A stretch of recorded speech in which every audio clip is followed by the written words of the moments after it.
안녕하세요. 성경 통독 잘하고 계시죠? 온라인에서만, 밴드에서만 만나고 얼굴을 뵙지를 못해서 사실은 저는 좀 많이 아쉬운데, 그래도 우리가 나중에 뭐 얼굴 뵙고 또 오프라인 모임 한번 가지면 좋겠고, 일단 지금은 밴드에서 온라인으로 성경 통독 잘 하시면서, 밴드에 이제 미션 완료했다는 글들, 오늘도 뭐 너무 잘 올려주셨는데, 올려주시면은 좋을 것 같고 아멘으로 화답하면서 나아가면은 좋겠습니다.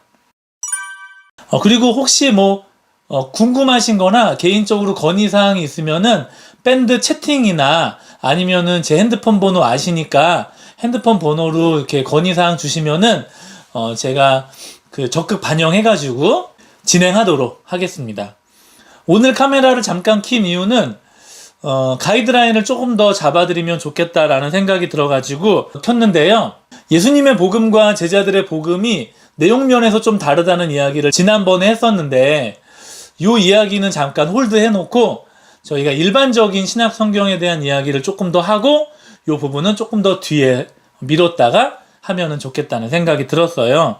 여러분들 이제 오늘 마태복음 이제 20장까지 쭉쭉쭉 아주 빠른 속도로 이제 읽어 나가시는데 신약 성경에 대해서 일반적인 궁금증들이 갖고 계실 수 있는데 제가 그것들을 몇 가지만 짚고 넘어가려고 하는데 일단 여러분 구약 성경과 신약 성경은 우리에게는 다 성경책인데 유대인들과 이스라엘 사람들이 보기에는 두 책을 좀 다르게 봐요. 그러니까 신약 성경 안에서 구약 성경이 진짜 성서이지 이렇게 거룩한 글이지 라고 봐요. 그래서 성서라는 그 히브리어를 헬라어로 옮기면은 그라페가 되는데 그 그라페는 글들, 뭐 이렇게 글의 모음 뭐 이런 뜻인 거예요. 여기서 뭐가 나왔냐면은 이 단어에서 영어 단어가 뭐가 파생되냐면은 바이블이라는 단어가 이렇게 파생이 돼요. 그래서 이제 우리가 홀리 바이블, 뭐 거룩한 성경 이렇게 말하는 거는 다 구약 성경을 사실은 의미하는 말들이다. 요 정도만 알고 계시면은 좋을 것 같고 구약 성경은 세상과 아담과 하와 우리의 조상이었던 그 창조하셨던 이야기로부터 예수님이 오시기까지의 이야기 그 이야기를 담고 있는 책이 구약 성경. 근데 우리가 읽는 건 신약 성경이니까 신약 성경은 그렇게 오신 예수님의 뭐 삶, 죽음, 또 매장당하심, 그리고 부활하심, 승천하심, 뭐 이렇게 그 이야기들. 그리고 그거에 따라서 이제 그 예수 그리스도를 믿는 기독교인과 이 교회는 어떻게 살아야 되는지에 대한 가르침, 그 이야기들을 적어놓고 있는 책이 이게 바로 신약 성경이다라는 것들을 여러분들이 아시면 좋을 것 같아요. 그래서 그 구약 성경은 쓰여진 언어가 히브리어. 근데 이제 일부 다니엘서랑 저기 이제 뒤에 서선지서 몇 권은 아람어로 쓰여 있었어요. 그 지역에 이제 고대 근동 지역의 아람 지역에 살고 있었던 언어. 그리고 이제 전체 기간이 1000년 이상이 되는 기간 동안 쓰여졌고 파피루스라고 뭐 쉽게 이야기해서 종이에 쓰여졌다. 이렇게 생각하시면 되는데 신약 성경은 좀 달라요. 예수님이 오시고 난 이후에 그 첫 세기, 흔히 말하는 1세기 동안의 역사, 그리고 쓰여진 언어는 헬라어, 아람어도 조금 있지만은, 그리고 1세기 말에 완성이 됐고, 양피지, 동물의 가죽에 쓰여진 성경책이 신약 성경이다. 이걸 여러분들이 꼭 아시면은 좋겠다라는 생각이 이제 듭니다.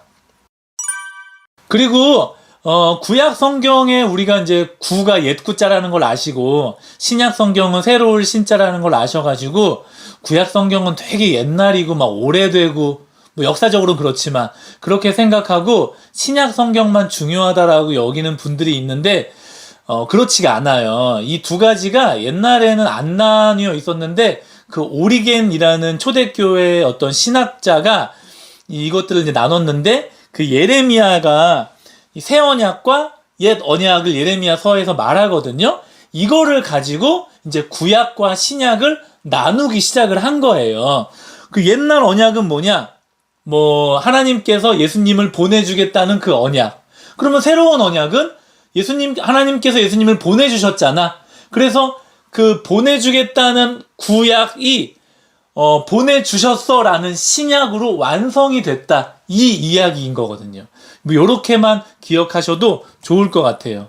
그래서 구약 성경의 구는 하나님의 언약을 말하고 신약 성경의 신도 하나님의 언약을 말하지만은 옛날 그 언약을 하나님이 새롭게 하셔가지고 성취됐다. 이렇게. 목사님 그러면은 뭐 어차피 성취가 된 거니까 구약은 중요하지 않은 거 아니에요?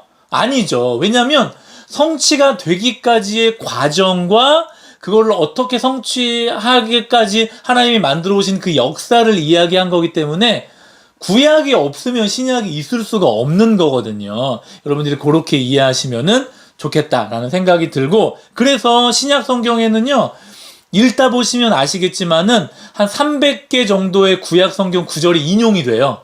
그리고 4,000개 이상의 구약 성경이 암시. 요거는 구약 성경에서 나왔겠네?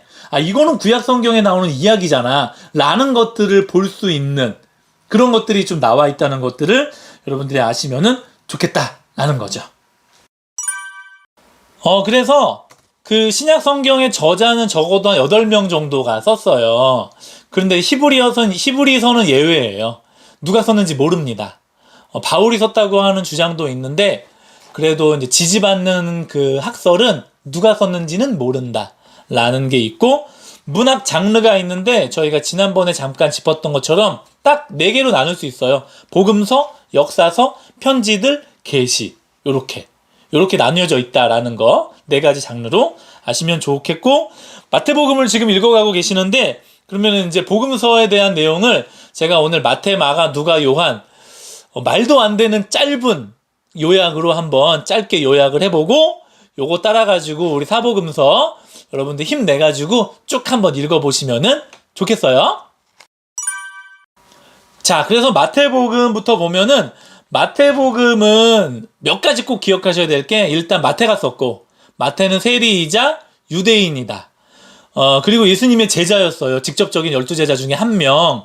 그러니까 이 이야기는 뭐냐면은 예수님과 함께 예수님을 본 목격자다라는 거죠. 그리고 예수님이 구약 성경을 성취하러 오신 유대인이었어 라는 이야기를 하고 있어요. 그래서 마태복음 1장에 족보가 있는 거예요. 유대인들은 족보가 없으면 안 돼요. 유대인들의 기본 사고방식은, 그러니까 이 사람이 어디 출신이야? 이거부터 물어보거든요. 그러니까 예수님은 정통 유대인 출신이야 라는 걸 기록하고 알리기 위해서 족보부터 시작하는 마태의 어떤 의도가 있다라는 거죠. 그래서 구약 성경이 어떻게 성취되는지, 인간의 역사가 어떻게 뜻대로 성취가 되는지를, 유대인들은 이런 거 되게 중요하게 생각하거든요. 그래서 그 이야기를 해주고 있고, 그거에 따라서 예수님의 이야기를 풀어가고, 하나님의 사랑이나 예수님의 오심, 죽으심, 부활, 이런 것들을 쭉 이야기해 준다라는 거를 여러분들이 꼭 아시면 좋겠어요. 자, 그리고 이제 마가복음인데, 마가복음의 저자는 마가. 마가는 이제 바울과 바나바와 베드로의 어떤 동료라고 볼 수 있죠.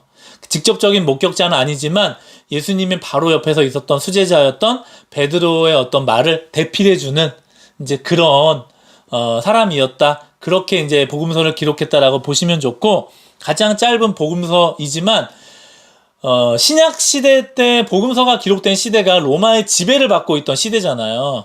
근데 로마 사람들이 구원에 대한 관심이 진짜 많았어요. 우리가 어떻게 하면 구원받지? 나는 어떻게 하면은 내 인생에 있어서 어떤 내세, 다음 세상에 살 수가 있지? 이거에 관심이 많았던 로마인들에게 빨리 복음을 전해줘야겠는 거예요. 그러다 보니까 내용을 짧지만은 핵심적인 이야기들만 담겨져 있고, 그래서 그 구원을 어떻게 받는지에 대해서 이야기해야 되기 때문에 예수님의 행동이나 어떤 예수님의 기적, 가르침, 이런 내용이 되게 많아요. 그리고 이제 현재 어떻게 해야 되는지에 대한 그런 부분들을 다루고 있는 부분들이 되게 많고, 어떻게 보면은 제가 보기에는 마가는 어떤 이제 블루 칼라를 대상으로 좀 썼다. 마태가 좀 화이트 칼라였다면은 요게 좀 달라요. 그래서 마가복음 넘어가시면은 좀 이제 그 내용이 너무 이렇게 확확 지나간다는 거를 여러분들이 느낄 수가 있고요. 예수님은 하나님이야 라는 이야기를 진짜 많이 해요. 예. 그리고 예수님을 따르는 건 정말 가치 있는 일이야. 그러니까 우리가 예수님을 따라가자, 이 이야기를. 그래서 같은 이야기를 해도 마태복음, 누가복음 뭐 이런 데는 되게 장황하게 하는데 마가복음은 그런 게 없어요. 그냥 이렇게 툭툭툭 던지고 막 가거든요.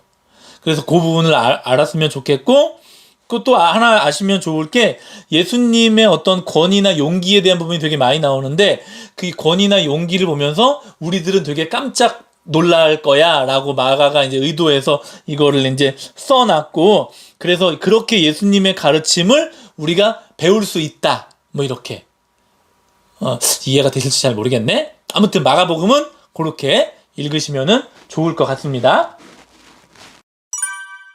다음은 누가복음인데요. 누가복음은 그 누가가 목격자들의 증언을 모아가지고 이제 이 책을 엮은 거예요. 역사적으로 아주 상세한 기록이 되어 있고 의사 출신인 이제 누가이다 보니까 시간적인 순서로, 그래서 예수님의 생애를 시간적으로 알고 싶다? 누가복음을 먼저 보시면은 됩니다. 이 부분에는 누가복음에는요 예수님의 어떤 치료 부분들이 되게 많이 나와요. 그리고 예수님의 감정이 어땠는지가 되게 많이 나와요. 누가복음 읽으실 때 예수님의 감정에 유의해서 보시면 되게 좋을 것 같아요. 그리고 이제 천사들에 대한 사역도 나오고 사회적인 약자나 여자에 대한 이야기가 굉장히 많이 나와요. 그들에 대한 예수님의 사랑. 그리고 이제 비유대인들, 마태복음과 또 다르게 되는데 비유대인들에게 예수님은 하나님이 사람이 된 거야, 이 이야기를 굉장히 많이 합니다. 그래서 마태복음에 나오는 족보와 누가복음에 나오는 족보가 다른 게 마태복음은 이렇게 쭉 내려오잖아요. 누가복음은 쭉 올라가요. 아담 올라갔다가 하나님의 길까지 쭉 올라가는 부분이 나올 거예요. 그게 왜 그러냐면은 예수님은 하나님이 사람이 된 거라니까? 요 이야기를 하려고 족보를 일부러 이렇게 이야기를 합니다. 그리고 계속해서 우리들은 어떻고 예수님은 어때? 요 이야기를 해요. 누가복음을 읽으면 읽을수록 나는 진짜 죄인이구나, 요걸 느낄 수가 있는 거예요. 그래서 왜 나를 위해 대신 사셨고 대신 죽으셨는지 이거를 이제 이야기하는 책이 누가복음이다. 요거 아시면은 좋을 것 같아요. 그리고 마지막으로 이제 요한복음인데 요한복음에서 요한은 가장 어린 제자였어요. 그러니까 마치 예수님과 사도 요한의 관계는 그 12제자 중에 가장 큰 형이었던 예수님과 그리고 가장 막내였던 어떤 요한과의 어떤 그런 관계라고나 할까? 그러니까 여러분 12명의 아들이 있는데 가장 큰 형과 가장 막내 그 동생이 어떤 관계일지 이렇게 좀 대충 그려지잖아요. 그런 관계 가운데에서 요한이 글을 썼다, 이렇게 이해하시면 좋을 것 같고, 요한이 이제 순교를 당하지 않고 마지막까지 살았던 제자라는 건 대부분 아실 텐데, 그렇다고 해가지고 순교 안 당한 게 축복은 아니었어요. 막 펄펄 끓는 기름 가마 속에 들어가기도 했기 때문에 차라리 죽는 게 나았던 그런 인생을 살았던 게 요한이었거든요. 초대교회를 향한 안팎의 공격이 있었어요. 이단들이 공격하고 막 내분이 일어나고, 이 가운데서 이제 그 첫 번째 교부, 그러니까 이제 그 교회 아버지를 교부라고 해요. 그러니까 예수님의 제자들을 이제 교부인 거죠. 1대 교부.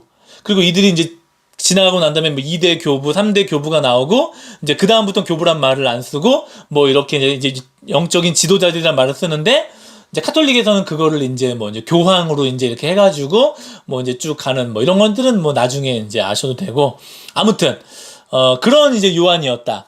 그리고 예수님이 가장 사랑하시는 제자라고 자기가 써요, 이렇게.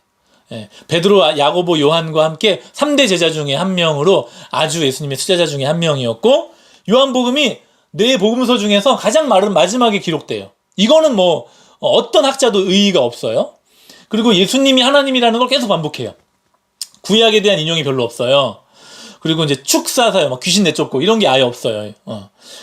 그래서 요한복음은 구약 성경에 익숙하지 않은 헬라인들을 위해서 쓴 거예요. 지금으로 말하면은 교회를 안 다녀봤어, 교회의 기억도 몰라, 이런 사람들이 읽어야 되는 책으로 좋은 책이 요한복음이다. 미국인들이 가장 좋아하는 책이 요한복음인데, 그리스 문화 사상이 나중에는 미국 사상으로 이렇게 넘어가는 거잖아요, 세계사적으로. 그래서 미국인들이 제일 좋아하는 책이 요한복음이라는 게 뭐 이의가 없죠. 예.